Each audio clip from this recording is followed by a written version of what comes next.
सर्व वारकरी लोक आता आळंदीमध्ये येऊन पोहोचलेले आहेत. तर त्या वारकऱ्यांमध्ये माझी आईसुद्धा आहे. तर माझी आई फर्स्ट टाईमच दिंडीला चाललेली होती. म्हटलं चला आईला भेटून यावं आणि थोडंसं उपवासाचं पण नेऊन द्यावं. आईला महादेवाचा सोमवार असतो म्हटलं, दिंडीमध्ये तिला उपवासाचं काय भेटेल नाही भेटेल म्हणून थोडासा चिवडा वगैरे त्याच्यासाठी घेऊन गेले होते मी. आणि ज्या वेळेस गेले त्यावेळेस नुकती जेवणाची वेळ झालेली.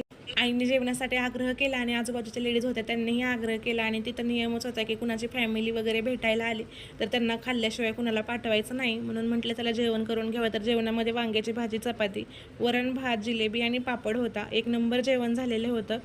मी आयुष्यामध्ये पहिल्यांदाच हे दिंडीतलं जेवण खाल्लेलं आहे. तर माझा आत्मा पण तृप्त झाला, मन पण तृप्त झालं. एक नंबरच होतं की त्याची टेस्टच कुठे नाही भेटणार असंच जेवण होतं हे. तर ज्या फॅमिलीने हे दिंडीसाठी म्हणजे वारकरी लोकांसाठी जेवण ठेवलेलं होतं तर त्या फॅमिलीचा सत्कार वगैरे करण्यात आला होता.